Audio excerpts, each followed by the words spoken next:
자, 임플란트 치료가 끝났다라고 하는 것의 의미는 이제 비로소 씹을 수 있다라는 것을 뜻하죠. 자, 그런데 임플란트 치료가 끝났다고 해서 그것이 영원히 아무 탈 없이 쓴다는 보장이 있을까요? 안타깝게도 그렇지 않습니다. 만약 임플란트가 벽에 드릴로 심어놓은 못과 같다면 우리가 오한마로 벽을 부수던가 아니면 못을 꺾어버리지 않는 이상 그 못은 거의 정말 반영구적으로 100년, 200년이 갈 겁니다. 하지만 문제는 이 벽에 드릴로 심은 못과 임플란트는 근본적으로 궤를 달리한다는 데 있죠. 왜냐하면은 어쨌든 임플란트도 세균의 침입으로부터 자유롭지 않다는 것에서 그 문제점이 출발하는 겁니다. 임플란트 주변을 둘러싸고 있는 뼈는 여전히 우리의 생체 조직이기 때문에 세균이 침입했을 때 마치 치아 주위에 잇몸이 쫙 내려가는 치주염처럼 임플란트도 임플란트 주위염이 올 수 있다는 겁니다. 임플란트 주위염이 와서 뼈가 싹 녹게 되면 그 임플란트도 흔들흔들 해서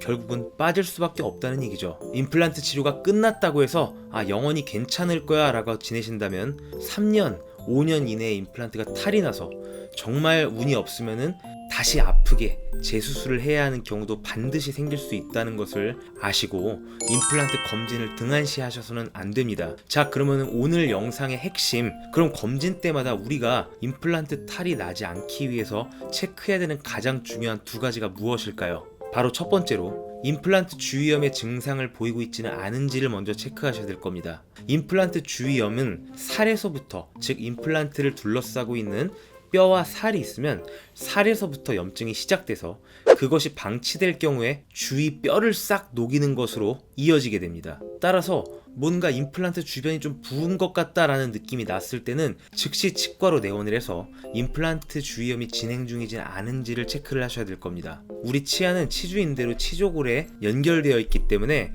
아픔을 느낄 수 있고 여러 가지 통증이나 감각 등에 예민하지만 임플란트는 그렇지가 않죠. 임플란트는 단지 임플란트 나사 사이에 뼈가 꽉 들어서 있는 구조이기 때문에 이러한 자잘한 아픔을 느끼지 않게 될 확률이 높습니다.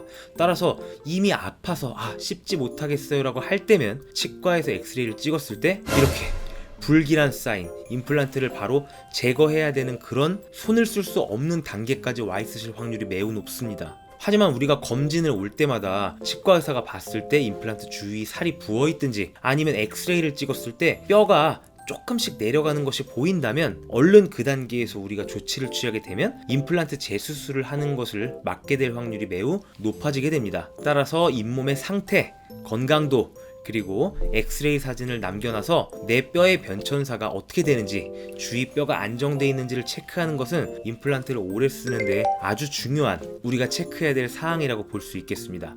자, 그럼 두 번째로 우리가 체크해야 될 것은 뭘까요? 의외로 정말 또 많이 생기는 문제점 중 하나가 임플란트의 파절입니다. 아니 이게 무슨 소리입니까?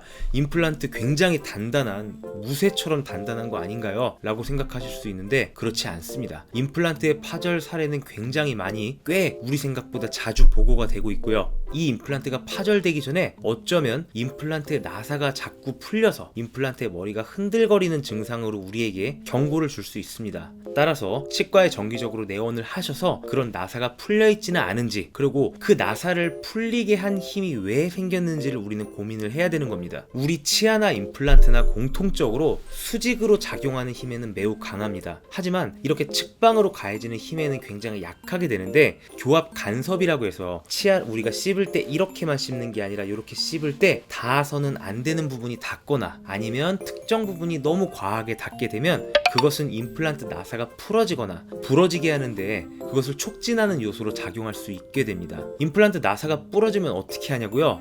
안타깝지만 이것은 임플란트 주위염보다 더 최악, 더 큰 고통을 우리에게 안겨줄 수 있습니다. 왜냐하면 어쨌든 임플란트 주위염이 심하거나 나사가 부러지게 되면은 임플란트 재수술을 하셔야 되는데, 임플란트 나사가 파절되게 되면 아주 깨끗하게 있는 뼈까지 거의 다 갈아내면서 임플란트를 제거를 해야 되기 때문에 굉장히 많은 시간과 그리고 큰 고통을 수반할 수 있습니다. 따라서 임플란트가 부러지지 않기 위해서 우리는 주의를 기울여야 되고요. 그러기 위해서 임플란트 검진에서 나사가 풀리고 있지는 않은지 교합 검사, 이거 중요한데 교합 검사를 통해서 이것이 교합 간섭이라던가 과도한 측박력을 받고 있지는 않은지를 체크하신다면 이 두 가지만 주의를 우리가 해주셔도 임플란트를 무리 없이 쓸 수 있는데 거의 60-70%는 다가갔다고 볼 수 있을 겁니다. 자, 그럼 마지막으로 우리가 치과에 내원해서는 이 두 가지를 체크한다고 치지만 집에서 평소에 이 두 가지를 예방할 수는 없을까요? 라고 하는 분들을 위해서 팁을 마지막으로 말씀을 드리면, 당연히 아까 말씀드린 것처럼 임플란트 주위염, 뼈가 녹기 전에 어디가 먼저 1차 방어선입니까? 살이죠. 그 머리와 살 사이 부분을 늘 깨끗하게, 최전방을 깨끗하게 유지를 해준다면 임플란트 주위염을 예방하는데 아주 좋은 효과가 있겠는데요. 보통 이곳은 칫솔로 닦아내기가 어려운 부분이기 때문에 저희가 구강세정기라는 이렇게 생긴, 즉 물을 분사시킴으로써 강한 수압으로 플라그라던가 세균을 씻어낼 수 있는 도구에 도움을 받는 것이 도움이 되겠는데요. 사용하는 요령 같은 것은 특별히 없습니다. 자신이 너무 과하다, 아프다라고 느끼지 않을 정도의 수압으로 치아 머리와 잇몸 사이 부분에 있는 부분을 돌려가면서 구석구석 분사를 해주시면 됩니다. 집 청소를 어떻게 하면 깨끗이 할 수 있겠습니까? 별 다른 팁이 없죠. 자신에게 맞는 도구를 이용해서 구석구석 열심히 정성껏 닦는다.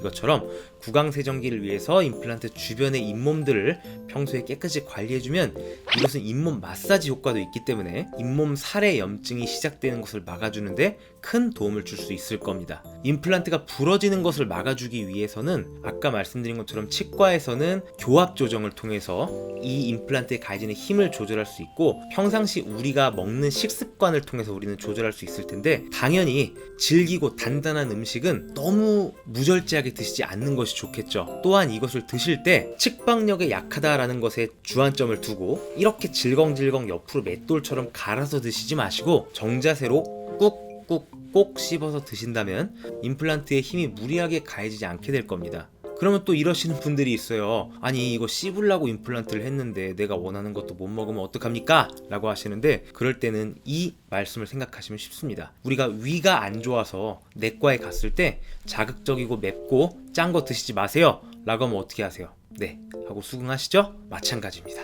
임플란트를 했다는 건 이미 우리는 옐로우 카드를 받은 거예요. 따라서 너무 안심하고 무절제하게 드시지 마시고 조금 주의를 기울이는 습관을 들인다면 임플란트를 오래 쓰는데 많은 도움이 될 겁니다. 아울러 우리가 씹는 힘의 크기를 조절할 수도 있는데요. 우리가 의식해서 조절할 수는 없지만 보톡스라는 수단을 이용해서 평소에 씹는 근육의 힘을 약하게 해놓는다면 임플란트뿐만이 아니라 치아 파절을 방지하는 데에도 도움을 줄 겁니다. 흔히 보톡스 하면 이 근육을 축소시켜서 우리의 V라인을 만드는 데만 도움을 준다고 생각하시기 쉬운데요. 씹는 힘도 약화시켜주는 효과를 가지기 때문에 치아와 여러 보철물들의 파절을 방지해주는데 큰 도움을 줍니다. 따라서 필수는 아니지만 내가 좀 봤을 때 턱 근육이 힘이 센 사각형의 얼굴을 지니고 있거나 골격근이 이제 많은 분이시라면 보톡스도 하나의 옵션으로 고려하시면 더욱더 임플란트, 자연치아, 보철을 오래 쓰는데 도움을 줄 수 있을 겁니다. 자, 오늘 영상 보시고